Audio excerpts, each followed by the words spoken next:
मंगलम भगवान वीरो मंगलम गौतम गणि मंगलम कुंद कुंदालो जैन धर्मोस्तु मंगलम सर्वमंगल मांगल्यम सर्वकल्याणकारकम प्रधानम सर्वधर्माणां जैनम जयतु शासनम जैनम जयतु शासनम। बीतरागी देव शास्त्र पूज्य गुरुदेव श्री के जीवन वृत्तांत में सत्य और संघर्ष इसकी कहानी चल रही है। सत्य विजयी होता रहा और संघर्ष हारता चला गया। आज हालांकि प्रसंग तो क्या कहवे, जैसे हीरा होवे ना, हीरा नवरत्न एक एंगल से देखो तो दूसरा छूट जावे, दूसरा एंगल से देखो तो तीसरा एंगल छूट जावे। ऐसे प्रति वर्ष गुरुदेव के जीवन में ऐसी ऐसी सुंदर घटनाएं हुई हैं, आदर्शपरक घटनाएं हुई हैं, लेकिन एक बताते हैं तो दूसरा भूल जाते हैं। तो अभी हमारे ज्ञान में, ये तो मैं पहले ही कह चुका हूं कि गुरुदेव श्री का पूरा जीवन बताना तो कठिन काम है। अपन तो अमुक अमुक चावल टेस्ट कर रहे हैं, चोखा, कि गुरुदेव कैसे महान होंगे। जहां मैं एक घटना सुनाता हूं वैसी एक घटना नहीं हुई है, उस जाति की हजारों सैकड़ों हजारों घटनाएं पूरे जीवन में हुई। समझ लो, ब्रह्मचर्य के गिनती के प्रसंग सुनाए, लेकिन ऐसा प्रसंग तो पूरे जीवन बना रहा उनको। भोजन संबंधी बताया तो वो तो ऐसा जीवन तो पूरा ही बना रहा। नर्स से हाथ नहीं लगवाया तो पूरा ही बना रहा। विरोधियों का जवाब नहीं दिया तो ये पूरे जीवन यही चलता रहा। इसलिए हम थोड़ा बता रहे हैं और बातें बहुत हैं। आज हम जो डेली पत्रिका छपती थी ना, सत गुरु प्रवचन प्रसाद, उसका हम आज देखते थे, उसमें एक बहुत बढ़िया प्रसंग मिला, वो आपको सुनाने जैसा है, इसलिए मैं वहां से आज की शुरुआत कर रहा हूं। ऐसा हुआ, गुरुदेव श्री स्थानक वासी संप्रदाय में जब थे साधु तरीके, उस समय जबकि परिवर्तन नहीं किया था, उस समय ऐसी बात कहना कितना कठिन हो सकती है उसे आप अनुमान लगा सकते हो। लेकिन गुरुदेव श्री ने कहने में नहीं चूके। हालांकि ये बात सामने आ चुकी है कि गुरुदेव श्री को ये बात समझ में आ गई थी कि स्थानकवासी संप्रदाय के शास्त्रों में भी प्रतिमा मान्य है, लेकिन ये बात भरी सभा में कहना कठिन काम था। इसके बावजूद संवत 1982 सन 1926 में गुरुदेव श्री ने उसे भरी सभा में कहा। हम नहीं कह सकते, आज की तारीख में भी मैं ये चाहूंगा कि श्वेतांबरों में, स्थानकवासी में और दिगंबरों में प्रेम हो, उनमें कोई प्रकार का झगड़ा नहीं हो। इसलिए मैं खुद ये चीज नहीं सुनाना चाहता हूं या नहीं सुनाना चाहता था, लेकिन मात्र गुरुदेव श्री का व्यक्तित्व, उनका निखार बताने के लिए, उनकी वो ताकत बताने के लिए कथा सुना रहा हूं। इसके सिवाय मेरा और कोई इसमें उद्देश्य नहीं है। गुरुदेव श्री कहते थे कि स्थानकवासी संप्रदाय में जब मैं था संवत 1982 में, तब मैंने एक यह दाखला दिया था। आप चाहें तो वो मैं कोड भी बता देता हूं। सदगुरु प्रवचन प्रसाद नंबर 288, शुक्रवार 20 अगस्त 1954, पृष्ठ 1938 पर यह दाखला दिया हुआ है, जो मैं आपको पढ़ के उसी भाषा में सुना रहा हूं जो गुरुदेव श्री ने सुनाया है। एक दृष्टांत देकर के समझाते थे गुरुदेव श्री। एक व्यापारी है, एना मित्र ने 100 रुपया आपेला, घड़ा कांड ये बनने मरण पाम्या। लंबे समय बाद जब 100 रुपया उधार दिया एक व्यापारी ने दूसरे को, और घड़ा काल बाद दोनों मरण को प्राप्त हो गए। घड़ा काल बाद पाम्या पाछण थी नामू जोयू, मैंने अकाउंट देखा, खाता खोल के देखा तो व्यापारी ना दीकना है 100 ऊपर लिखा मिल गया। तो अभी इसने क्या सोचा, एक व्यापारी के पुत्र ने दूसरे व्यापारी के पुत्र पर 100 रुपया दिया तो दोनों तो मर गए, अभी पुत्र ने अकाउंट खोल के देखा कि इससे तो अपने 100 रुपये लेना है। अब उसने ये सोचा कि यदि मैं, इसको तो मालूम नहीं है, तो मैं 100 के ऊपर 2 बिंदी और चढ़ा लेता हूं, 2 मिंडा और चढ़ा लेता हूं, और फिर मैं इसको बताऊंगा कि तुम्हारे पिताजी ने 100 रुपया 10,000 रुपया उधार लिया था, इसलिए आप चुकाओ। ऐसा ये गुरुदेव श्री का ये दृष्टांत है उस जमाने का। तो गए उसके पास कि भाई तुम्हारे पिताजी ने 10,000 रुपया हमसे उधार लिया था, पिताजी से, हमारे पिताजी से, वो आप दे दो। तो अभी वो सोचने लगा, जो दूसरा व्यापारी था का लड़का था, कि ये बात तो 100 रुपया देना है, ये बात तो बराबर है, 100 रुपया देना ये बात तो बराबर है, लेकिन यदि मैं हां पाड़ता हूं कि मेरे पिताजी ने लिया था तो मेरे को 10,000 रुपया देना पड़ेगा, यदि ये मानूं तो मुझे 10,000 रुपया देना पड़ेगा। इसलिए उसने साफ साफ ना कर दिया कि हमारे पिताजी ने कोई पैसा लिया ही नहीं था। ये दृष्टांत हुआ। अभी गुरुदेव श्री इस दृष्टांत में क्या कहते हैं, ऐसे ही 100 रुपया के रूप में हमको जिन प्रतिमा मिली थी, दिगंबर प्रतिमा, अनादि निधन दिगंबर जिन प्रतिमा हमें 100 रुपये के रूप में मिली थी, लेकिन जब आचार्य संतति परंपरा धीरे धीरे लोप होने लगी, तब बाद में वो श्वेतांबरों ने उसको क्या सब पहनाते हैं ना, आंगी वगैरह पहरावी ने 2 मिंडा चढ़ा दिए। तो ऐसे 2 चढ़ा दिए और ये सारा श्रृंगार मानने लगे। तो ये तो बधारी दीजिए ना, बधारी दी दो। तो अभी थानक वासियों के पास तक आते आते उनने सोचा कि यदि हम प्रतिमा मानेंगे तो ये बधारी प्रतिमा माननी पड़ेगी हमें।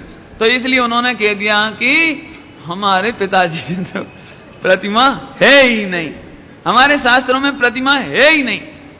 इस तरह से गुरुदेव ने जो दृष्टांत दिया था ज्यों का त्यों, अब मैं गुजराती में पढ़ के सुनाता हूं तो अब आपको समझ में आ सकता है ना।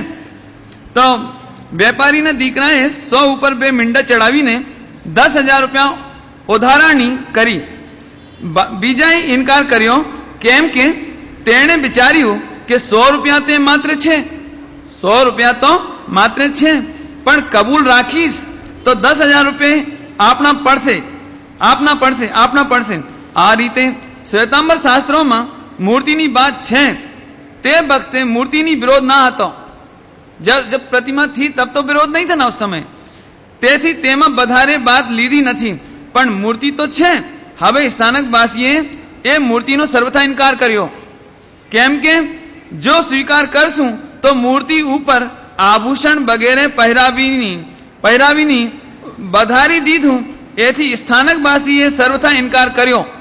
પણ ખરેખર તો બીતરાગી प्रतिमा अनादिनी છે। अभी देखो ये चर्चा करने में मेरे को पसीना आ रहा है सर, लेकिन गुरुदेव श्री ने उस समय स्थानकवासी संप्रदाय में साधु तरीके रहने पर भी ये दाखला देकर समझाया। और आखिर एक पैराग्राफ और दिया कि एक बार श्रीमद जी प्रवचन कर रहे थे, तो एक स्थानकवासी साधु मुंह पट्टी वाले आए और उन्होंने पूछा कि आप प्रतिमा को मानते हो कि नहीं मानते हो। चूंकि श्रीमद जी भी स्थानकवासी, तो उनको यह लगा कि यदि मैं अभी कुछ कहता हूं तो अभी विरोध होने वाला है।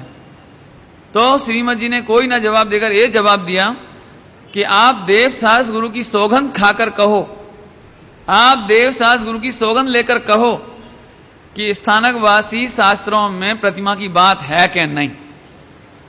और जवाब नहीं दिया मैं मानता हूं कि नहीं मानता हूं, है कि नहीं। और साधु चुप हो गया। ये बिल्कुल दोनों पैराग्राफ ज्यों के त्यों मैंने आपको पढ़ के सुनाए। मैं केवल इस घटना से, मुझे इससे कोई लेना देना नहीं है, जिसको जो मानना है मानो, लेकिन गुरुदेव की ताकत की बात बताता हूं। जिस जमाने में चारों तरफ अपना एक नहीं कोई नहीं, और उस समय में ये बात कहना, मैं तो कहता हूं ये कोई वास्तव में कोई सूरानो मार्ग छे अने गुरुदेव सूरा छे, कोई सिंह जैसा काम और दूसरा की ताकत नहीं है। इसलिए मेरे को ये घटना अच्छी लगी, ये बताई है। बाकी इसके पीछे और कोई भिन्न अभिप्राय नहीं समझना, क्योंकि अपने निंदा प्रशंसा करने की अपेक्षा से ये चर्चा नहीं है। अभी आगे अपन 226 की चर्चा थोड़ी सी उठा रहे हैं। खास तौर से भावनगर के पंच कल्याणक में रात्रि में 1 बजे प्रतिष्ठा मंडप में आग लग गई थी। उस समय की एक घटना कांता बेंसरी ने हमको सुनाई अभी सुबह, वो सुनने जैसी है सभी लोगों के लिए। बहुत सुंदर घटना है, हालांकि सुंदर तो नहीं कहना चाहिए, लेकिन बताने जैसी है, बस इतनी बात है। ऐसा हुआ, रात्रि में अचानक 1 बजे पांडाल में आग लग गई। हालांकि मेरे ख्याल से पहली बार ऐसी घटना हुई, और मैं इसे एक दूसरे शब्दों में कहूं तो पुण्य और पाप के उदय चला करते हैं।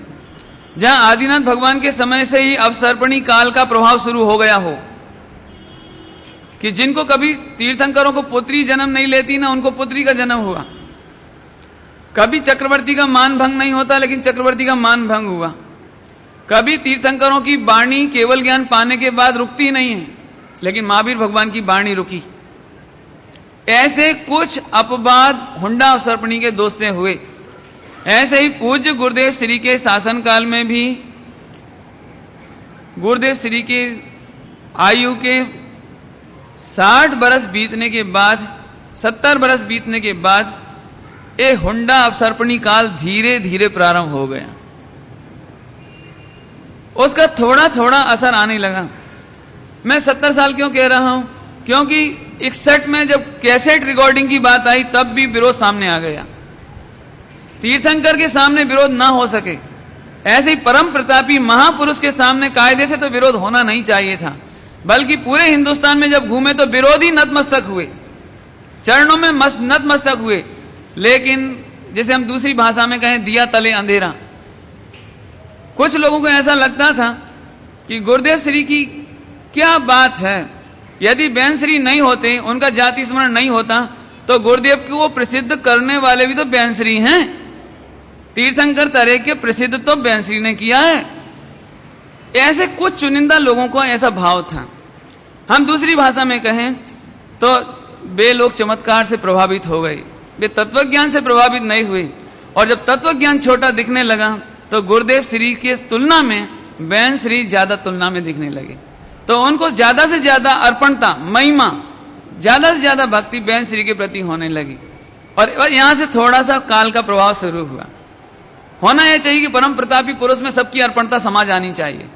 मैं फिर यहां कहता हूं कि दोनों बेन श्री और जितने भी रहे वहां पर गुरुदेव श्री की सेवा में, उनकी अर्पणता में कोई कमी नहीं है, लेकिन ये हुंडा अवसर्पणी का ही दोष है। दोनों बेन श्री के चित्त में 1% भी अंतिम दिन तक गुरुदेव श्री के प्रति भक्ति में कोई कमी नहीं आई। लेकिन ये तो काल का नियम है, हुंडा अवसर्पणी का नियम है। आपके घर में भी आप कितने ही अच्छे हो, लेकिन कहीं ना कहीं आपका प्रतिवाद हो जाएगा। ऐसी कोई संस्था नहीं हिंदुस्तान में, ऐसे कोई साधु नहीं है जहां उनका प्रतिवाद नहीं होता हो। इसलिए इसमें आप आश्चर्य नहीं मानना। मैंने इसलिए आपको निमित्त उपादान का ज्ञान करा दिया। आप निमित्तों को दोष नहीं देना। यदि हम निमित्तों को दोष देंगे तो हमने गुरुदेव श्री को बिल्कुल नहीं सुना। निमित्तों का कोई दोष ही नहीं है, मूल में तो उपादान। हमारा पुण्य इतना क्षीण लेकिन इतना उत्कृष्ट भी। ये आज हमारे पास 8,500 कैसेट है, इसलिए चिंता की कोई बात नहीं है। लेकिन ये छोटा सा प्रतिवाद शुरू हुआ, वो हुंडा अवसर्पणी का दोष है। अभी बढ़ते बढ़ते 1970 में 226 में भावनगर के पंच कल्याणक में पांडाल में आग लग जाना, ये पहली घटना ऐसी थी कि शासन प्रताप में पहली बार ऐसा हुआ। कल इसका विस्तार से सुनाया था कि गुरुदेव श्री को भी आंखों में से आंसू आए ने, सारे सुनने वालों को भी आए, सबको दुख लगा। क्यों? कि लोगों को तो कहने का मौका मिलता है ना विरोधियों को कि देखो इनके आगम विरुद्ध काम हुआ होगा, कुछ गलती हुई होगी तो इनका अतिशय नष्ट हो गया, गुरुदेव का अतिशय नष्ट हो गया। बदनामी गुरुदेव की होती है ना, हमको थोड़ी कोई जानता है। अभी क्या हुआ वो मैं नहीं बताता हूं, इतना बताना है कि जैसे ही पांडाल में आग लगी तो उसी समय श्रीचंद जी वहां सोए हुए थे पांडाल में रक्षा करने के लिए, क्योंकि ये व्यवस्था देखते थे। बेन श्री की आज्ञा से, गुरुदेव की आज्ञा से, रामजी भाई बापू जी की आज्ञा से वो पांडाल की प्रतिमा वगैरह विराजमान है तो वहां रहते। अभी आग लग गई तो पूरी तरफ से पांडाल धू धू करके जलने लगा, चारों तरफ से। अने कोई की ताकत ना पड़े, हिम्मत ना पड़ेगी उसमें जावे कोई। लेकिन श्रीचंद जी का आज इन्होंने हमको घटना सुनाया कि श्रीचंद जी अकेले ऐसे व्यक्ति उस समय कि उस आग में, जलती हुई आग में कूद गए और न प्रतिमा जी के प्रति इतनी भक्ति कि उस प्रतिमा जी को अपने सिर पर उठा करके वापस लौट के आए। ऐसे मैंने क्या कहवे, हाथ जल गए, कपड़े जले, पैर जले, ऐसा नहीं जले, लेकिन क्या कहवे। इनके बारे में भी मैं थोड़ा परिचय देता हूं, हालांकि अभी तक मैंने छिपा के रखा था इनको। और सही बात बताऊं तो असली इतनी एक लाइन कहता हूं कि इन्होंने अपने मुख से एक भी घटना अभी तक मुझे नहीं सुनाई सोनगढ़ के बारे में कि स्वयं के बारे में कि क्या किया। जबकि मुझे ये बात मालूम है कि जब मानस्तंभ की प्रतिष्ठा हुई उसके बाद से ये अपना भिंड नगर घर छोड़कर आए, उसके बाद आज तक घर नहीं लौटे। ये गुरुदेव श्री का प्रताप है आज तक। और करीब 27 बरस गुरुदेव श्री के बिल्कुल छाया की तरह रहकर के उनकी सेवा करना। उनको स्पंज करना पड़ता था, स्पंज करें, कपड़ों की व्यवस्था देखें, जो जो काम मैंने हो सकते थे, एक बस गुरुदेव श्री का विकल्प हो वो काम इनको करना। तो इनका मैंने इतना, मैं अभी तक नाम इसलिए नहीं लेता था कि अपने को कोई व्यक्ति विशेष की इतनी बात नहीं थी, लेकिन बहन श्री ने बोला कि आप एक घटना जरूर सुनाना, तो मैंने इसलिए आप सबको सुनाई ये जानकारी। मेरे को एक दो बातें और मालूम है, वो भी बता देता हूं इनके बारे में। मैंने आज इतने बरस हो गए, घर जाने का तो काम ही नहीं रहा। तीर्थ यात्रा करने के लिए निकले थे गोमटेश्वर बाहुबली की। उस समय महामस्तकाभिषेक हो रहा था, तो गिरनार जी की यात्रा करते करते सोनगढ़ आए। और सोनगढ़ में कोई प्रोग्राम नहीं था कोई, लेकिन जब यहाँ के मंदिर देखे, गुरुदेव श्री का प्रवचन सुना और पूरा वातावरण देखा मान स्तंभ की प्रतिष्ठा के बाद, तो इनका मन ऐसा हुआ कि यहां रहने जैसा है। परिचय कुछ नहीं था इसके पहले, लेकिन उस समय तो बस में यात्रा कर रहे थे सारे ग्रुप के साथ, बुंदेलखंड के जो लोग थे सारे, मोरेना थे, भिंड के, उनके साथ। तो बाहुबली में जाकर के उन्होंने वो बस को साथ छोड़ दिया, सबका साथ छोड़ दिया, और घर जाने की बजाय वहां से सीधे सोनगढ़ आए और वहीं रहे। अभी इनको इनके बारे में परिचय ज्यादा देने की कोई जरूरत नहीं है, सबको बहुत परिचय है। नए नए जीवों को, नए नए बच्चों को आगे लाके बिठाना, उन्हें प्रोत्साहित करना, उनकी अनुमोदना करना। कोई सेठ होवे कि कोई होवे, भाई पूजा किया करो, भाई धोती दुपट्टा पहना करो, ऐसी शिक्षा तो वे अभी भी देते ही रहते हैं। माने कोई भी होवे वो उनको बोल देंगे, बड़े से बड़े सेठ को बोल देंगे। गुरुदेव श्री को भी काफी प्रमोद रहा इनके प्रति। अभी एक बात और खास बताने की कि गुरुदेव श्री जब 80 नंबर की गाथा लेवे और उसमें हार का दृष्टांत आवे, हार का, ऐसी प्रवचन सार जी आदि की गाथाओं में तो धनुष बाण का दृष्टांत आवे, तो इनको पहले से ही अनुमान लगा के एक सुंदर हार बना के ले आवे, मोतियों की सुंदर सुंदर हार, और गुरुदेव के पाट ऊपर रख देवे, पाट ऊपर। तो जब गुरुदेव श्री वो हार का देवे, झूलता हुआ हार, तो गुरुदेव श्री झूलता हुआ हार ऐसे दिखाते, अनवय व्यतिरेक का दृष्टांत देने के लिए। ऐसे वो धनुष बाण सुंदर सुंदर सजा सजा करके, मोतियों से सजा सजा ऐसे रख दे। मैंने इनको इस तरह का कौतूहल कहो, आनंद कहो, भक्ति कहो, अर्पणता कहो, गुरुदेव श्री के प्रति बहुत रही, इसलिए हमने इनको बीच में थोड़ा सा याद किया है। अभी हम आगे चलते हैं। यहीं से भावनगर की ही ऐसी घटना हुई है जहां से दोनों बहनों के बीच में दरार पड़ने की शुरुआत हुई है। हालांकि दरारों की चर्चा हमें करनी ही नहीं चाहिए ईमानदारी से, लेकिन आखिर जब हम मूल्यांकन करेंगे तो ये बात जरूर पूछना चाहेगा हमारा भविष्य, हमारा इतिहास, हमारी आने वाली पीढ़ी जरूर पूछेगी कि आखिरकार ऐसे क्या बात हो गई कि दोनों भाभी गणधरों के बीच में गुरुदेव श्री के सामने ही उनका प्रेम भंग हो गया। लेकिन मैं आपको स्पष्ट बता दूं कि दोनों बहन श्री का प्रेम अंतिम समय तक भंग नहीं हुआ। ये मैं आपको बिल्कुल हृदय से, अंतर से, और जो यथार्थ निरूपण है उसके बल पर एक कहता हूं कि दोनों का प्रेम भंग नहीं हुआ। हुआ क्या हुआ, क्या कहें, वही हुंडा सर्पणी का दोष है केवल। रामचंद्र जी छायक संकीर्ति होने पर भी 6 महीना भाई को लिए घूमते हैं, डेड बॉडी को। ये दोष है, क्या करें, कर्म का नियोग ऐसा है। भरत चक्रवर्ती, बाहुबली, दोनों सगे भाई, दोनों आदिनाथ भगवान के पुत्र, और दोनों ही छायक संकीर्ति, और दोनों को उसी भाव से मोक्ष जाना है। ये कर्म के उदय के आगे किसी की नहीं चलती है। ये जैसा बनावे वैसा बनता है यहां तो। इसलिए ईमानदारी से देखा जाए तो निमित्तों का किसी का दोष नहीं है। और ये बात मैं इसलिए उठा रहा हूं कि आपको सत्य का ज्ञान भी करा दूंगा, लेकिन हमें राग देश किसी कीमत पर नहीं करना है। यदि हमारी ये कथा सुनकर एक रत्ती भी राग देश हुआ हमारे लिए, तो हम दोनों बहनों का, दोनों पवित्र जीवों का और गुरुदेव श्री की पवित्रता का हम उपहास कर रहे होंगे। हम नहीं चाहते कि तीनों के बीच में हम किंचित मात्र भी विकल्प करें। कर्म के उदय की बातें हैं, औदैहिक भाव हैं। यदि कुछ घटा है तो पुण्य पाप के उदय हैं। और मैं बहुत स्पष्ट कहूं, सीता जी के पाप का उदय हो तो क्या रामचंद्र जी करें और क्या लक्ष्मण जी करें। और ये मेरे शब्द नहीं हैं, ये स्वयं शांता बहन श्री के शब्द हैं।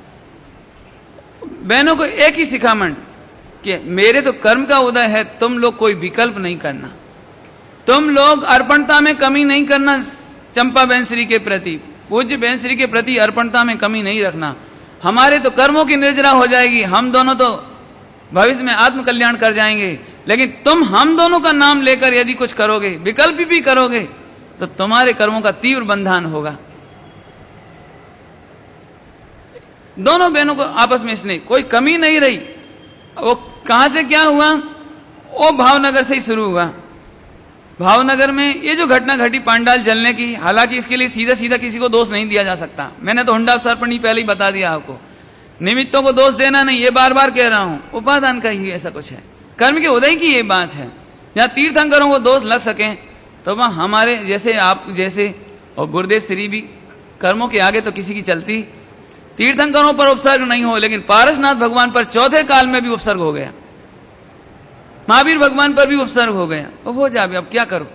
इसलिए हम बिल्कुल निष्पाप चित्त से समझें इस बात को और किंचित मात्र भी मलिनता नहीं रखें। एक ऐसा प्रसंग हो गया कि बहनश्री, दोनों बहनश्री बिल्कुल, अभी तक आपने अंतर नहीं देखा होगा और इसके बाद भी अंतर नहीं मिलेगा इस चर्चा में, लेकिन दोनों बहनों का एक प्राण दो शरीर होने पर भी दोनों के औदैहिक भाव, दोनों की बहिरंग प्रवृत्ति में एक छोटा सा अंतर था, बड़ा नहीं, छोटा सा। चंपा बहन को वे गुरु मानते थे, तो बहन श्री की मौन रहने की आदत थी, मूक रहने की आदत थी, गंभीरता घनी थी, बोलते नहीं थे, स्मरण शक्ति जबरदस्त थी। प्रदमानियों के पूरे कथानक के पात्र याद रह जावे उनको पूरे ऐसे।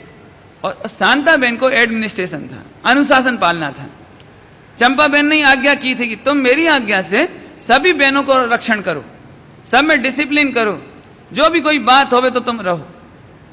तो अभी इनकी उम्र ज्यादा थी दोनों की, तो अब ये तो कोई अपने घर में जैसे कोई 10 साल रहा हो, 20 साल रहा हो, और बच्चियों की तरह जिन्हें पाला हो, सुबह बताया था आपको, बच्चियों की तरह, तो डांटने का भी अधिकार होता है। पर यहीं से गड़बड़ हुई। मैं ये कहना चाहता हूं, मैं अपने लिए भी सोचता हूं कि बस कभी कभी एडमिनिस्ट्रेशन ही दुखदाई हो जाता है, कभी कभी कड़क डिसिप्लिन ही दुखदाई हो जाता है। क्या हुआ कि डांटने का अधिकार है ना, आखिर अपने शिष्य हैं, शिष्याएं हैं, तो डांटने का अधिकार है। एक बहन को मना करने पर भी भावनगर के पंच कल्याणक में, जिन दिनों में आना नहीं चाहिए मंदिर, उन दिनों में भी वो पंच कल्याणक में पहुंच गई। और जब बहन श्री को एक खबर पड़ गई शांता बहन को, तो कड़क भाषा में, एकदम कड़क भाषा में, तुम इसी समय यहां से चले जाओ। तुमको नहीं मालूम गुरुदेव श्री को खबर पड़े तो क्या हो, तुमको जिनागम की आज्ञा नहीं मालूम कि इन दिनों में मंदिर नहीं आना चाहिए, इन दिनों में पंच कल्याणक में नहीं आना चाहिए। उनको ये चोट लग गई इधर, थोड़ा सा होवे ना, कोई संपन्न होवे, कोई को अपना जरा प्रभुत्व होवे, तो उनको अंदर अंदर ऐसा लगे कि बहन को क्या जरूरत है, हमारा पाप हमारे सिर, हमारा कर्म बंधेगा, हम देख लेंगे, हमारा तो अभिप्राय साफ है ना, प्रवृत्ति में क्या होता है। पर यहीं से छोटी सी दरार, यदि उस दिन एडमिनिस्ट्रेशन ना किया होता, दृढ़ता नहीं रखी होती, जो हो रहा करो तुम जानो, तुम्हारा काम जाने, तो शायद जो कुछ हमें जानकारी आज है यह नहीं मिली होती। लेकिन उस बहन के बाद उसने उस समय तो कुछ नहीं कहा, कुछ नहीं हुआ, लेकिन धीरे धीरे धीरे धीरे अंदर में तो ये थी कि हमको ये डांटा क्यों, डांटा क्यों, हमको डांटा क्यों। बस यहीं से धीरे धीरे धीरे धीरे एक बहन, दो बहन, चार बहन, टूटते टूटते टूटते। और उन्हीं बहनों का एक कमाल है कि दोनों पवित्र जीव, जो भविष्य के गढ़धर गुरुदेव श्री तीर्थंकर, ये सारी बात जितने प्रेम से चल रही थी, वहां इस सब में बदलने में भी कोशिश करने में कमी नहीं छोड़ी। भाई एक छोटा सा एक दुखद पहलू है जहां से शुरुआत हुई। मैं फिर कहता हूं, तीनों जीव पवित्र रहे। उपसर्ग आते हैं ज्ञानियों के जीवन में, पाप के उदय आते हैं, कभी कभी अपयश भी मिलता है, लेकिन धन्य है वे ज्ञानी जिनका सत्य झुकता नहीं है और वह पवित्रता अंत तक बनी रही। ये हमारे लिए आनंद की बात है। ध्यान से सुनना, बुरा पाप का उदय नहीं है, बुरा है पाप के उदय में डिग जाना। उपसर्ग का आना, अपयश का होना, पाप का उदय का आना कभी बुरा नहीं है। जैन शासन में सीता को आ सकता है, पांडवों को आ सकता है, पारसनाथ भगवान को आ सकता है, तो हम इसलिए इन तीनों जीवों को महापवित्र मानते हैं। पाप का उदय आवे, बनाओ बने। क्यों रामचंद्र जी की पूजा क्यों करते हो आप? महान क्यों कहते हो आप उनको? इसीलिए ना कि सीता के अपयश में निमित्त होने पर भी, निकाल देने में निमित्त होने पर भी, अपयश में निमित्त नहीं, निकालने में। क्यों? यदि अपन पूछें तो सब पूछना चाहिए था ना। रामचंद्र जी को इतने इंटेलिजेंट थे, सीता को पूछना चाहिए था ना, ऐसे धोखा से क्यों निकाल दिया? लेकिन भाई कर्म के उदय में प्रश्न नहीं चलते, तर्क नहीं चलते। इसलिए बिल्कुल आपको जानकारी इसलिए दी है कि आप कभी दोनों बहनों में और गुरुदेव में शंका नहीं करना। एक घटना इस तरह से हुई है, हमें भी सुनाते हुए दुख होता है, लेकिन अब करें क्या? जानकारी दी है, आप अयोग्य जानो तो निकाल देना इस घटना को। जानकारी भर दी है ना। अभी आगे चलते हैं। आगे चलते चलते 2027 में, हाँ, अभी मंदिर का काम शुरू हो गया था 2027 संवत 1971 सन 1971 में परमागम मंदिर का काम शुरू हुआ। मशीन आ गई थी, यहां तक आपको जानकारी दी। कल उससे आगे जानकारी मिली कि 8 लाख अक्षर लिखने में कितना समय लगा होगा विवेक? 8 लाख अक्षर, 450 पार्टियां लिखने में कितना टाइम लगा होगा? मात्र 4 महीने। इस मशीन के द्वारा मगन लाल जी, जिन्होंने हिंदी ट्रांसलेशन किया था, मोक्ष मार्ग प्रकाशक जी का, वो उसका कंपोजिंग देखते थे। ये श्रीचंद जी उनको संभालते थे और गुरुदेव श्री प्रतिदिन जो 4-4, 5-5 पार्टियां लिखा जावे, उन्हें देखने जाते थे। वो लिखे हुए अक्षरों को अरे ऐसे अंदर से ऐसे ऐसे। अभी मैं इस प्रसंग को आज रिपीट भी किया इसीलिए, इसमें एक बहुत सुंदर बात बतानी है, आपको बहुत आनंद आएगा, आपको बहुत आनंद देने वाले एक समाचार। अभी आपको क्या लगता है? समय सार जी की जोरदार प्रभावना पंचम काल में सोनगढ़ से शुरू हुई और कितने समय तक चलनी है भैया महेंद्र भाई? 18,500 वर्ष। मैं एक अच्छा समाचार बताऊं कि जब प्रलय होगा और प्रलय होने के बाद ये पार्टियां जमीन में दब जाएंगे और फिर जब काल की शुरुआत होगी और फिर जब यहां मकान बनाए जाएंगे, मंदिर बनाए जाएंगे, कुछ भी काम होगा और ये पार्टियां निकलेंगे, तो समय सार जी का प्रारंभ, पंच परमागम का प्रारंभ सोनगढ़ से होगा।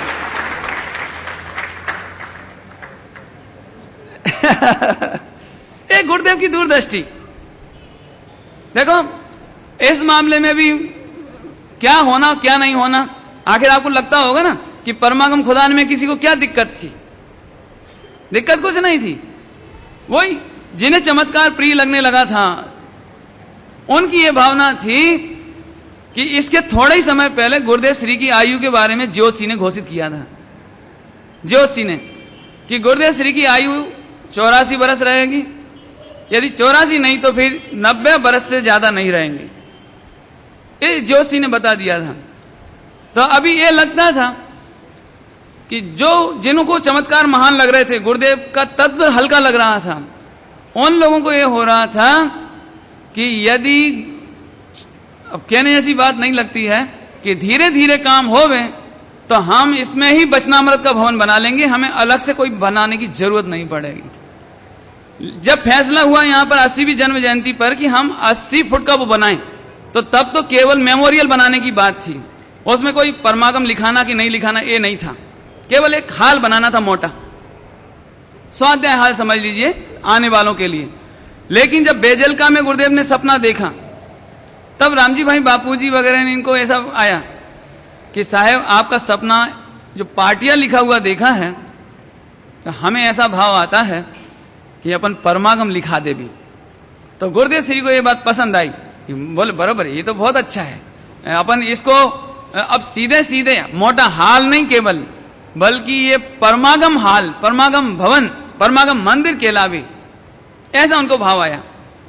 अभी अगले बरस 1973 में, अभी काम चल रहा हो, 1973 में गुरुदेव श्री कलकत्ता गए, समय शिखर जी होकर के तीर्थ यात्रा करते हुए कलकत्ता। तो कलकत्ता से बाबू भाई जी, रामजी भाई बापूजी, खेमचंद जी भाई और ये तुम्हारे फूलचंद जी सिद्धांत शास्त्री, वहां से गुवाहाटी गए, कलकत्ता से गुवाहाटी 1-2 दिन के लिए।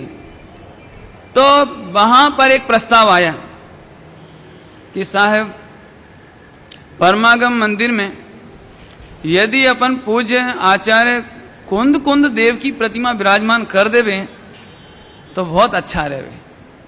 अपन जो परमागम तो लिखवा रहे हैं ने, तो परमागम के साथ साथ आचार्य कुंद कुंद देव की प्रतिमा विराजमान करें तो आगम सम्मत है, आगम सम्मत है आचार्य कुंद कुंद देव की प्रतिमा विराजमान करना। अभी ध्यान से सुनना, यह प्रसंग बहुत सुनने जैसा है।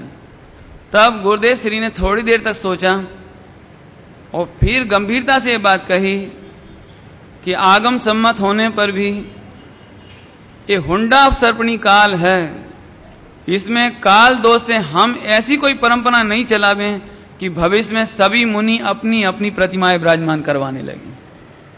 सभी अपने को आचार्य कहकर अपनी अपनी प्रतिमाएं विराजमान करवाने लगेंगे। इसलिए आगम सम्मत होने पर भी ये काल का दोष देखते हुए, भविष्य के देखते हुए हम ऐसी कोई परंपरा शुरू नहीं करना चाहते सोनगढ़ से कि इसका सहारा लेकर के फिर सर्वत्र मूर्तियां बनने लगी। ये गुरुदेव श्री के वचन। तब फूलचंद जी वगैरह सब चुप हो गए। तब अभी दूसरा विचार आया कि आखिरकार परमागम मंदिर बना दिया अपन ने, तो शास्त्र पढ़ने जाए कौन मंदिर में? भाई हाल में दीवारों को पढ़ने कौन जावे? भाई एक बार जाओगे आप, जैसे 1 महीना आप सोनगढ़ रहे तो एक बार चले जाओगे, कोई स्वाध्याय तो है नहीं भाई, स्वाध्याय करोगे आप। और गुरुदेव श्री नहीं रहेंगे जिस समय, तब उस हाल में कौन जाएगा? तब फूलचंद जी ने सलाह दी कि साहब यदि हो सके तो वहां भगवान की प्रतिमा विराजमान करवा दो। भगवान की प्रतिमा विराजमान रहेगी तो जो शास्त्र लिखाए जा रहे हैं उनकी असाधना नहीं होगी। लोग जाएंगे, दर्शन करेंगे, बरोबर झाड़ू पोंछा होता रहेगा, दीवारें साफ होती रहेंगी, तो जाले नहीं पड़ने पाएंगे, कीड़े मकोड़े छिपकली वगैरह पेशाब आदि नहीं करेगी, तो उसका मेंटेनेंस सही रहेगा। और नहीं तो जब तक आप रहोगे तब तक तो भक्ति रहेगी, और आप जाओगे तो इसके पीछे इसकी असाधना होगी। तो गुरुदेव श्री को यह विचार पसंद आया। बरोबर बोले भगवान की प्रतिमा, तो फिर महावीर भगवान है ना, महावीर भगवान की विशाल प्रतिमा वहां विराजमान कराएं। ये बरोबर बिल्कुल ठीक है। पंचम काल में शासन नायक महावीर भगवान और उनकी दिव्य ध्वनि के क्रम में आए हुए पंच परमागम आचार्य कुंद कुंद देव के हाथों से, और फिर नीचे आचार्य कुंद कुंद देव, अमृत चंद देव, पद्म प्रमलधारी देव और उनके चरणारविंद वहां पर विराजमान किए गए। एक गुरुदेव श्री की इतनी दूरदृष्टि।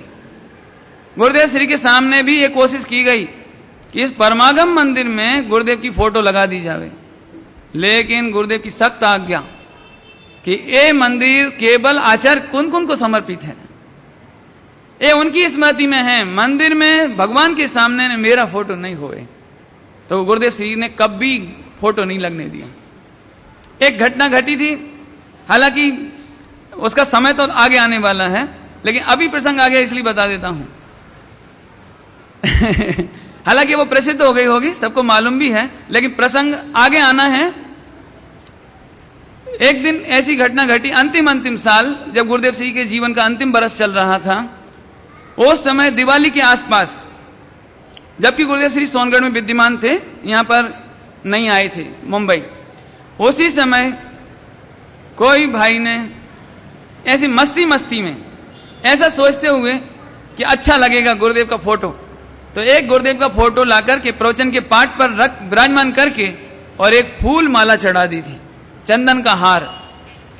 और डॉक्टर साहब ने उसे देखा तो उनका एकदम चेहरा उतर गया कि ये अपशगुन થઈ गया, ये अपशगुन हो गया। कोई जीवित पुरुष का उसके सामने उसके फोटो पे माला नहीं चढ़ाना चाहिए। बस अभी वहीं से उनको लग गया कि अब गुरुदेव, और उसी के बाद फिर गुरुदेव श्री के प्रवचन नहीं हो पाए। फिर गुरुदेव श्री बाद में तो बीमार हुए, और उसकी चर्चा जब आएगी तभी बताऊंगा, मैं भूल ना जाऊं इसलिए अभी बता दी होगा। कहने का मतलब है कि गुरुदेव श्री प्रतिमा के मामले में काल दोष को समझते थे, भविष्य को समझते थे। ऐसा नहीं हो कि हमारे कहने के आधार पर फिर लोग बाग भी वही परंपरा चलाने लगे। तो ये गुरुदेव की बहुत दूरदृष्टि थी। फोटो लगाने के मामले में भी दूरदृष्टि थी, और वही हमारे लिए अनुकरणीय है। अभी आगे हम चर्चा करते हैं, क्योंकि इस आज के दिन हमें लगभग पूरा एनुअल पूरा करना चाहिए, है ना। तो अभी आगे चलते हैं। एक बहुत सुंदर घटना अगले बरस की है, फतेहपुर पंचकल्याणक की। इस फतेहपुर पंचकल्याणक में आपको याद आ गया होगा, माता पिता कौन बने थे? बाबू भाई जी और ताराबेन, ये दोनों। और ये नियम अपने आप पहले से ही है कि ब्रह्मचर्य लेते थे। हालांकि ये ब्रह्मचर्य पहले से ही पालने लगे थे, लेकिन ये घटना मैं जानबूझकर क्यों सुनाना चाहता हूं। गुरुदेव श्री की जन्म जयंती 15 मई और 16 मई से पंचकल्याणक शुरू हो गए थे यहां पर कंटिन्यूएशन में। यहां पर 1972 में सोमवार को गुरुदेव की जन्म जयंती थी और मंगलवार से पंचकल्याणक प्रारंभ हुए। मुझे खास बात यह बतानी है और जानबूझकर बतानी है कि कोई भी पंचकल्याणक भविष्य में हो या भूतकाल में हुए हों, ऐसे माता पिता बनने वाले मिलना दुर्लभ है। अभी पूरी बात सुनना, क्यों दुर्लभ कह रहा हूं कि आज माता पिता बनने का उत्साह तो है, लेकिन ब्रह्मचर्य का नियम कड़काई से पालने की ताकत किसी में नहीं दिखती। इसलिए मैं कहता हूं कि ऐसा व्यक्ति तो मिलना दुर्लभ। इन्होंने आज तो ले लेते हैं, फिर पत्नी से भी सेवा करा लेते हैं, घर में पत्नी से बात भी कर लेते हैं, छू भी लेते हैं, केवल एक बस संपर्क नहीं रखते, इतनी बात है बस। बाकी तो उन्हीं बिस्तरों में सोना उठना बैठना खाना पीना नहीं। लेकिन बाबू भाई जी ऐसे व्यक्ति थे जिन्होंने पंचकल्याणक के बाद फिर कभी घर में सोने का प्रयत्न नहीं किया, मंदिर में सोना शुरू कर दिया। मंदिर में सोते ही ताराबेन इनकी बीमारी में बाहर खड़े खड़े रोते रहते, हमें सेवा कर लेने दो, हमें कुछ काम करने दो, हमें थोड़ी सी। रोते रहे, लेकिन पक्का ब्रह्मचर्य का नियम निभाया। माने शादीशुदा होते हुए कोई इतना कड़काई से ब्रह्मचर्य पाले, मैं समझता हूं ये भी पंचम काल का ये कोई अच्छा आश्चर्य है। माने इतनी कड़काई, आखिरकार पुरुष के सिवाय कभी उनको भी किसी स्त्री ने कि नर्स ने छुआ नहीं। उनका जो भतीजा सतीश इंजीनियर, उसने सेवा करी, लेकिन बहनों का काम नहीं पड़ा। रात्रि में भी तकलीफ हो जावे तो बाम तक नहीं लगाई। बोलो, उस दिन ये बात बताना रह गई थी, लेकिन मैंने सोचा आज बताऊंगा ये कि जब पंचकल्याणक में माता पिता बने तो ऐसे माता पिता बने। अभी भी हमसे कोई पूछते हैं कि साहब माता पिता बनना है हमको, तो हम यही बात बताते हैं कि आप माता पिता बनो तो कम से कम अपने बिस्तर अलग नए बनवाओ, अलग रखो, उनमें अपने बहुओं बेटियों को मत सोने दो। क्या कह रहे हैं? ऐसा नहीं कि घर में कोई सा भी बिस्तर, चाहे वो बहू का डबल बेड पड़ा हो, और आप आके सो जाओ। ये कोई सभ्यता की बातें नहीं है। ये टेलीविजन देखना बहुओं के साथ बैठ करके, न बेटियों के साथ बैठकर देखना, ये माता पिता बनने का मजाक है। बहुत कड़क बात कह रहा हूं। तीर्थंकर का माता पिता बन करके और फिर टेलीविजन बहुओं बेटियों के साथ बैठकर देखना, और चाहे जिस बिस्तर में जाके घर में सो जाना, चाहे वो कोई ने भी प्रयोग किए हों, ये हम तो अच्छा नहीं मानते। मैं तो कहता हूं, अभी कभी कभी मैं सोचता हूं गुरुदेव श्री की जो पद्धति थी ना, मैं पंचकल्याणक की मैंने बहुत लिखा है, उसके बारे में बहुत लिखा है। वो अभी समय आने दो, मैं उस पर भी पूरी बात बताने वाला हूं।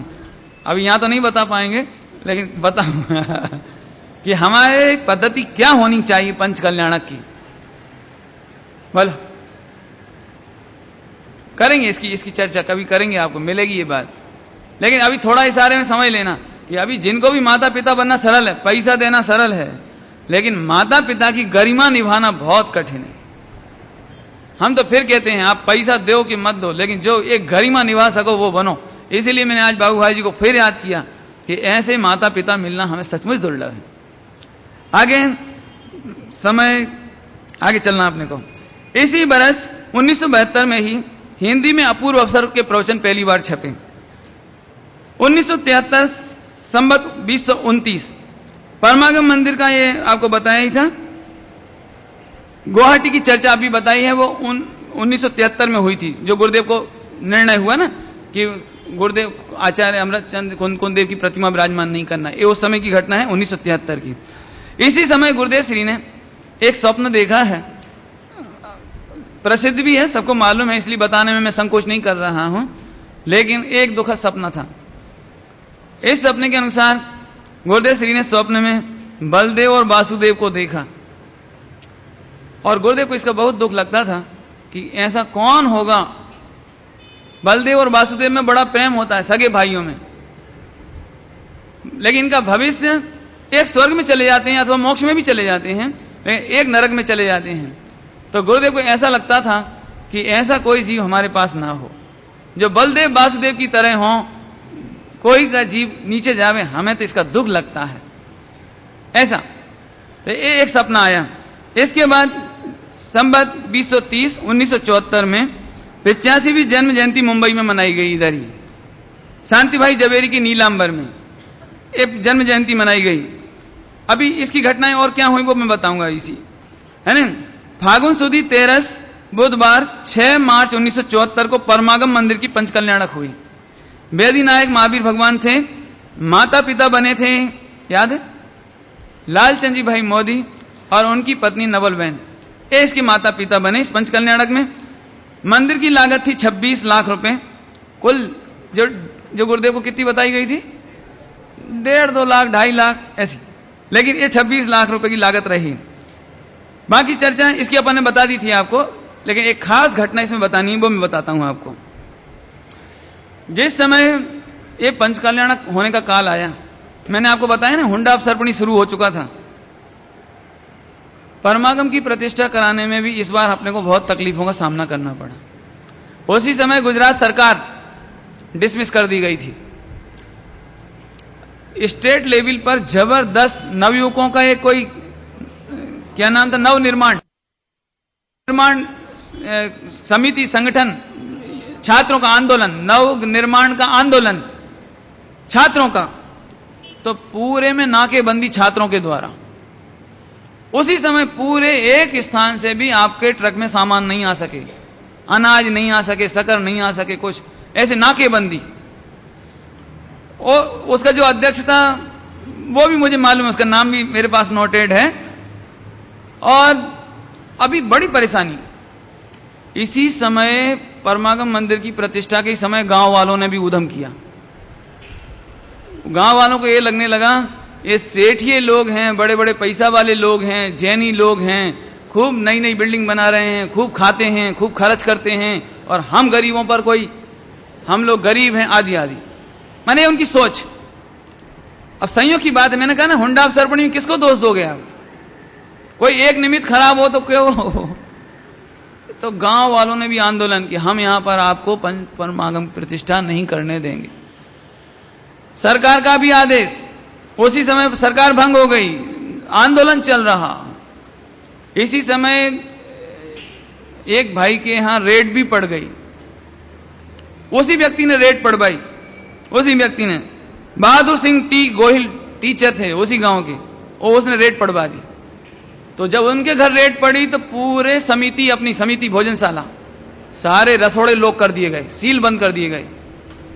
उन्हें आप कल्पना नहीं कर सकते कि चारों तरफ से आफतें टूट रही थी, चारों तरफ से, हर तरफ से परेशानी। एक एक व्यवस्था संभालो तो दूसरी भंग हो रही, दूसरी संभाले तो तीसरी भंग। माने इस समय की घटनाएं तो इतनी दर्दनाक कि गुरुदेव श्री को खुद रात रात नींद नहीं आवे, न दिन दिन ऐसे चैन नहीं पड़े। और मैं आपको स्पष्ट बताता हूं कि गुरुदेव श्री के चित्त में तो यहां तक आ गया कि अरे रे ये कैसा पुण्य ओछा थई गया, ये कैसे खोटे काल का प्रताप हो गया। इस एक ऐसा भी भाव आया कि ऐसे तो मैं इस सोनगढ़ छोड़ दूं तो अच्छा है, लेकिन अभी गुरुदेव श्री का पुण्य बाकी था। पंच कल्याणक की मीटिंग हुई तो सभी लोगों ने एक मत से कहा कि ये परमागम का मंदिर का प्रतिष्ठा अपने को नहीं करना, जबकि पत्रिका छप चुकी थी, सारे देश में जा चुकी थी, लोग तैयारियां कर चुके थे, मानस बन चुका था।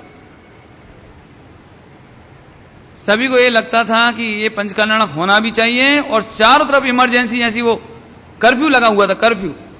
कर्फ्यू अहमदाबाद वगैरह इधर कर्फ्यू, भावनगर में कर्फ्यू। अब कोई कल्पना कर सकता है पंच कल्याणक कराने की?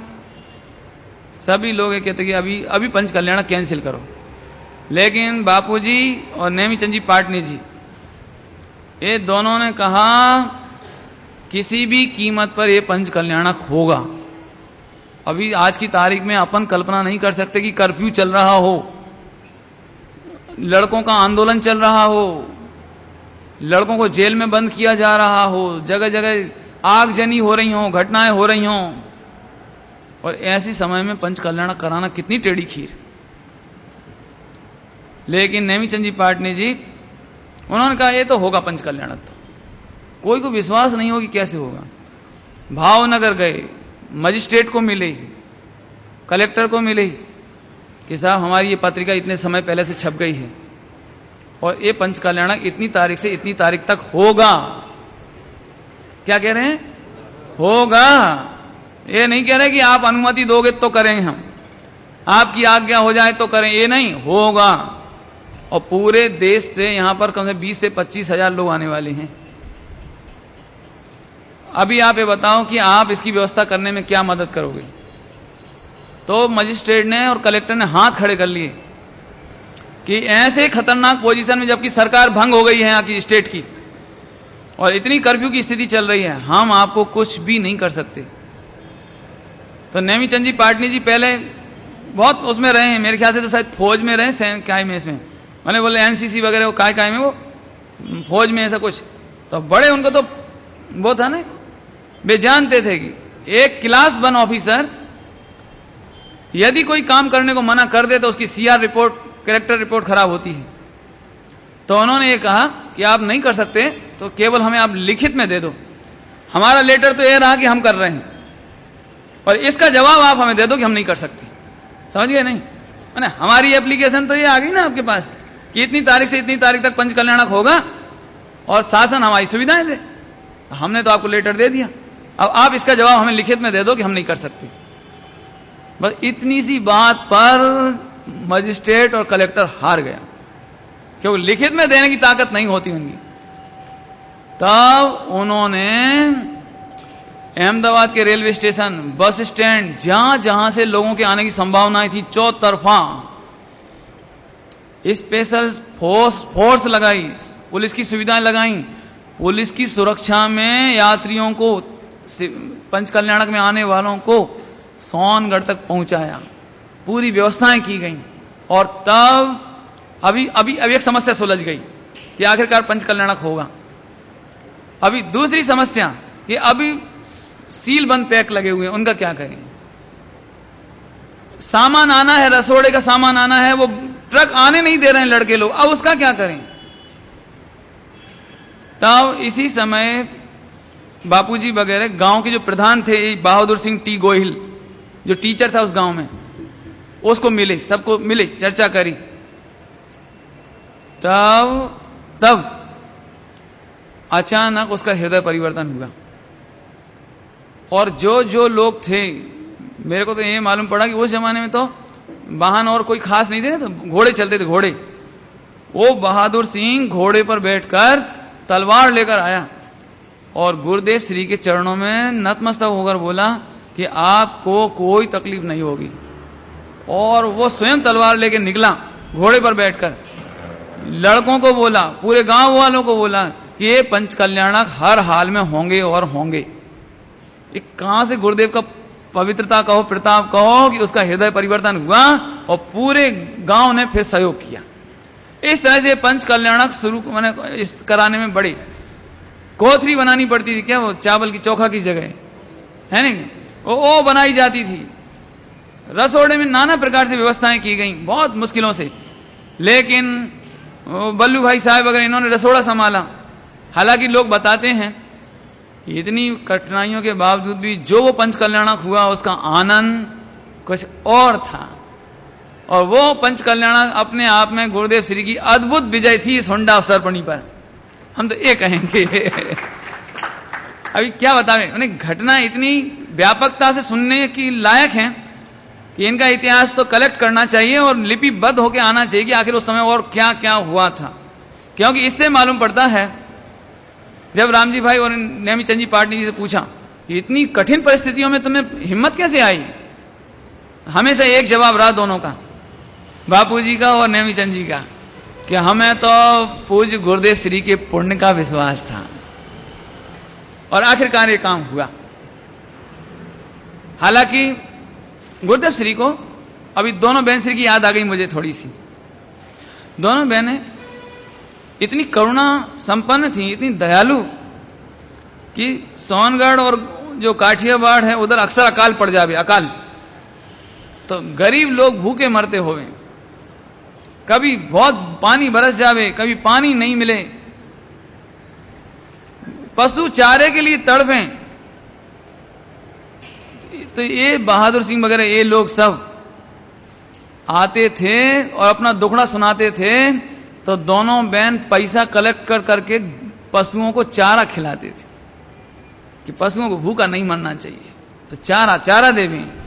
गांव के गरीब लोग जो भूखे मरते होवे उनके लिए भोजन की व्यवस्था करें, गेहूं पहुंचा देवें, अनाज पहुंचा देवें। मैं ये घटना इसलिए याद कर रहा हूं कि दी गई करुणा, दिया गया दान कभी बेकार नहीं जाता, और यहीं से हृदय परिवर्तन हुआ उनका कि इन माताओं ने तो हमारी इतनी पालना करी, ये परम पुरुष नहीं आया होता तो सोनगढ़ तो जंगल था, यहां तो खेत पड़े हुए थे, ढोर घूमा करते थे यहां तो, यदि ये पुरुष नहीं आया होता तो इतनी बसीगत, इतनी संपन्नता, इतनी व्यापार का विकास होता कैसे। ये बात उनके समझ में आई। यदि आज ये कहीं परम प्रतापी चला जावे तो ये तो सूना पड़ जावे, ये बात उनके समझ में आई। और गुरुदेव को भी ऐसी करुणा, जहां उस समय पंचकल्याणक के समय 60,000 रुपए गांव की खुशहाली पर खर्च किए गए। 60,000 रुपए, जहां सड़कें ठीक नहीं हो, सड़क, जहां पानी की सुविधा नहीं हो तो पानी, जो जैसी जैसी अनुकूलता हो सकती थी गांव के लिए, वो 60,000 रुपए उस समय खर्च किए गए गांव पे।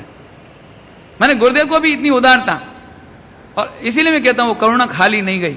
आखिरकार वो पंच कल्याण के समय आपो आप उनमें चेंज आया और समर्पित हो गए। इस तरह से पंच कल्याण की घटनाएं हुई हैं। मैं क्या कहूं, कहना कम पड़ रहा है, बातें बहुत हैं। एक एक दृश्य इतना पेचीदा है तो हमें समझ में आवे कि परमागम मंदिर कैसे आया। बाद में इस तरह से एक पंचकल्याणक हुआ। 2031-1975 में 86वीं जन्म जयंती अहमदाबाद में मनाई गई, 13 मई 1975 मंगलवार के दिन। अभी तक कैसेट रिकॉर्डिंग का काम मनसुख भाई ने संभाला था, और यहीं से जितेंद्र भाई जो अभी संभाल रहे हैं, उन्होंने ये काम संभाला है ना। 2032 सन 1976 87वीं जन्म जयंती दादर में मनाई गई यहीं पर, और इस समय 87 कमलों की रचना की गई। हालांकि फोटो आपको हाजिर मिलेंगे, कभी गुरुदेव की कोई जन्म जयंती हो तो ऐसे पूरे पांडाल में उतने 85 गेट बनाए, 85, और गुरुदेव को उसमें से निकाले। अरे ये तो भाइयों को लगे ना ऐसे उत्साह है। ऐसी 87 कमल की रचना की, 87, और गुरुदेव उनके ऊपर चलते हुए, कमल की रचना माने फूल नहीं, बस मांडना नीचे जमीन पर, और फिर गुरुदेव उन पर चलते हुए पाठ तक आए। ऐसी जोरदार जन्म जयंती इस समय मनाई गई। श्री रामजी भाई दोषी ने इसी समय कुंद कुंद कहान तीर्थ सुरक्षा ट्रस्ट में 1 करोड़ रुपए एकत्रित करने का, और उसमें से 25 लाख रुपया परिवर्तित दिगंबर जैनों के द्वारा देने का, और 75 लाख रुपया मूल दिगंबर 13 पंथ आमनाई जो दिगंबर जैन उनके द्वारा लेने का प्रस्ताव रखा, क्योंकि तीर्थ यात्राएं हो चुकी थी और गुरुदेव श्री को विकल्प था कि अपने तीर्थों की रक्षा होनी चाहिए। गुरुदेव तो बस विकल्प करके छुट्टी पाते थे, और होना भी चाहिए। जो राजा हो गए उसे काम थोड़ी करना होता है, उसे तो विकल्प होता है, पूर्ति तो और लोगों को करना चाहिए। ऐसे यहां पर 1 करोड़ रुपए इकट्ठा करने का प्रस्ताव आया पहली बार। 13 मार्च 1976 को बाबू भाई जी के प्रयास से ये 1 करोड़ रुपए इकट्ठा करने का प्रयास प्रारंभ हुआ। 13 मार्च 1976 से प्रारंभ कर दिया गया ये काम। इस समय नाम रखा क्या था, और तीर्थ सुरक्षा ट्रस्ट। लेकिन अभी ध्यान से सुनना, एक बहुत सुंदर समाचार। कुंभोज बाहुबली में उस समय एक संमंत भद्राचार्य थे, मुनिराज। इनके साथ गुरुदेव, ऐसे फोटो है इनका, दोनों संग संग बैठने का ऐसी फोटो। गुरुदेव श्री जब कुंभोज साइड गए थे तब एक साथ बैठकर चर्चा वार्ता हुई। ये संमंत भद्राचार्य वे हैं जिन्होंने अपने कितने ही शिष्याओं को और शिष्यों को सोनगढ़ पढ़ने के लिए भेजा गुरुदेव के पास। और आज भी जयपुर से पढ़ाए हुए विद्यार्थी, गुरुदेव की मान्यता के अनुसार पढ़ाने वाले, आज भी कुंभोज में कार्यरत हैं। नाम क्या था अभी आए थे जो, गजाबेन, ये समंत भद्राचार्य की शिष्या। ये पंडित आपके ब्रह्मचारी यशपाल जी, ये समंत भद्राचार्य के शिष्य, और वहां से यहां पढ़ने के लिए जयपुर सोनगढ़ भेजे गए, और सोनगढ़ के द्वारा जयपुर भेजे गए।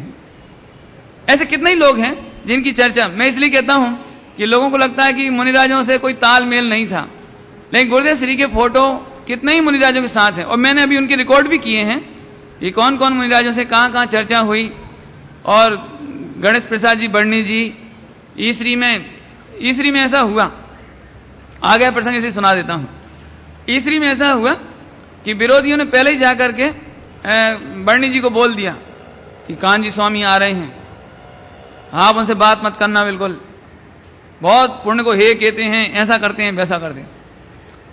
अभी बर्णी जी चुपचाप सुनते रहे, और जब ये लोग चले गए और जैसे ही गुरुदेव श्री आए, हालांकि बर्णी जी यदि पद के हिसाब से देखा जाए तो पंचम गुण स्थान के बड़े पद पर थे, क्षुल्लक अवस्था थी, बड़े थे, लेकिन उन्हें इतना प्रमोद आया कि अपने पाटे से उठ करके लगभग दौड़ते से गेट पर आए और गुरुदेव श्री को बाहों में भर लिया।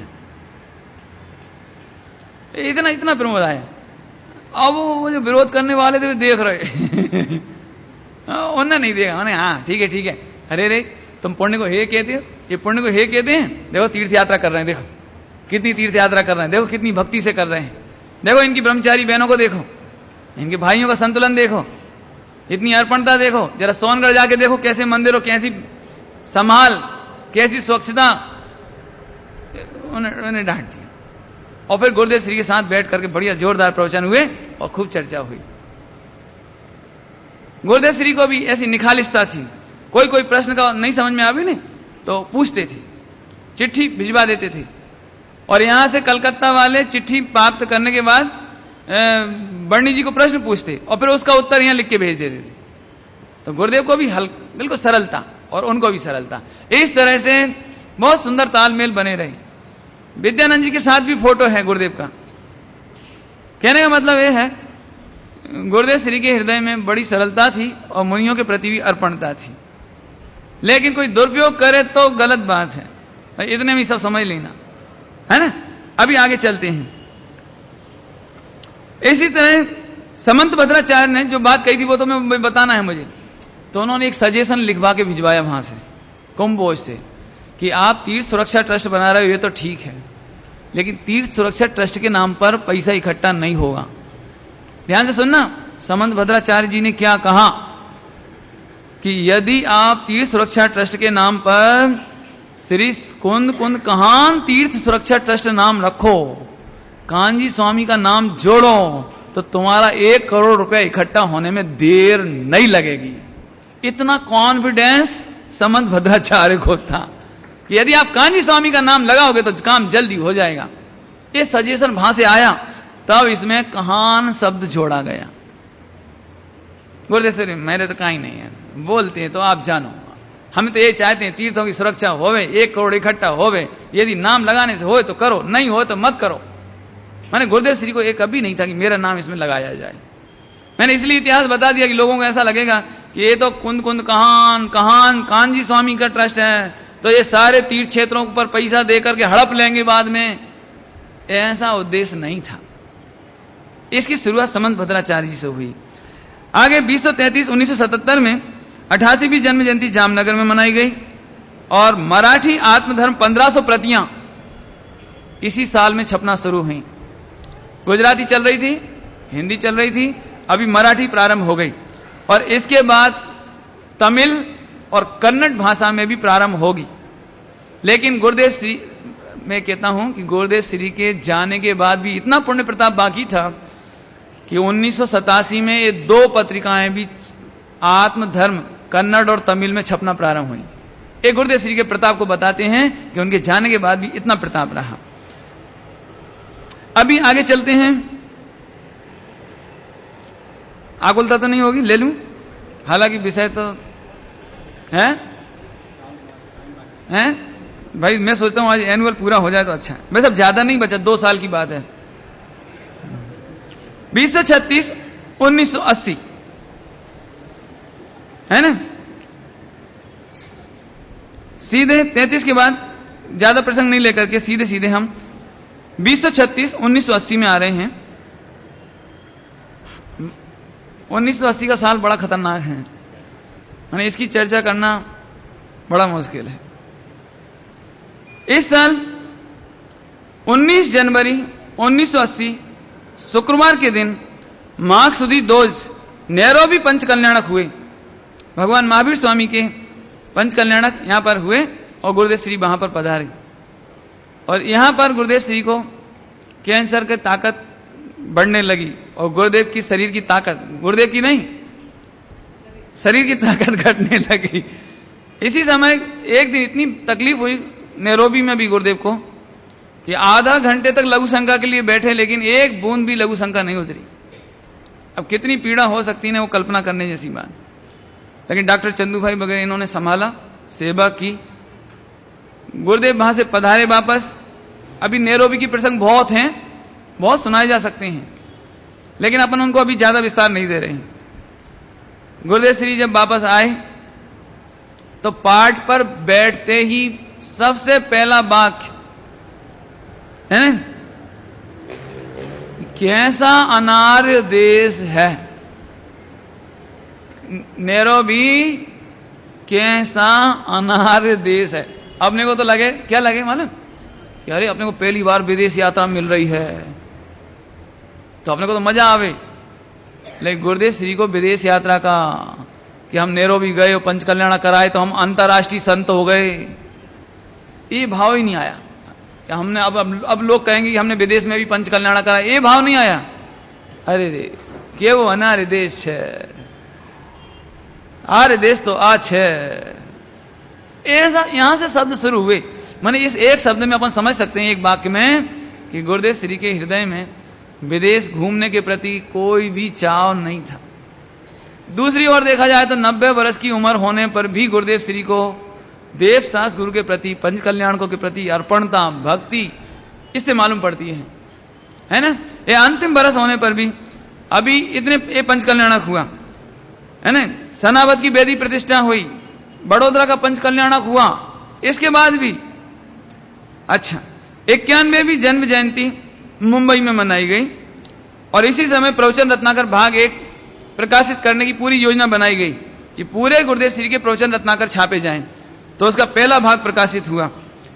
फागुन बदी 13 शनिवार 15 मार्च 80 के दिन सुरेंद्र नगर में एक सपना देखा गुरुदेव श्री ने। उस सपने में गुरुदेव श्री ने क्या देखा कि स्वाध्याय मंदिर ना श्री समय सारजी ना गोखला आगड़ उभा छे અને તેમાંથી आवाज આવ્યો कि जिनवाणी जयवंत वर्तो, जिनवाणी जयवंत वर्तो, जिनवाणी जयवंत वर्तो, ऐसी 3 बार आवाज गुरुदेव को सुनाई पड़ी। तो अभी तो गुरुदेव को प्रमोद आया, लेकिन इस स्वप्न के साथ साथ एक घटना घटी कि यहां सोनगढ़ में जो 31 पेज लिखे गए थे चांदी के, उनमें से एक पेज चोरी चला गया। गुरुदेव श्री ने बोल दिया, इस समय सार जी बढ़िया है, सब बात है, लेकिन मेरे कक्ष में मत रखो, एक कीमती चीज है ये चोरी जाती है, हमें तो इसमें दुख हो लगता है, इसको आप बंद करके रखो, सुरक्षा से रखो। और फिर उसके बाद वो एक पत्रा बाद में लिखवाया गया, बाकी वे पूरा ग्रंथ अभी सुरक्षित रखते हैं उसको। कभी आप जाओ तो उस पवित्र ग्रंथराज का दर्शन करना नहीं भूलना।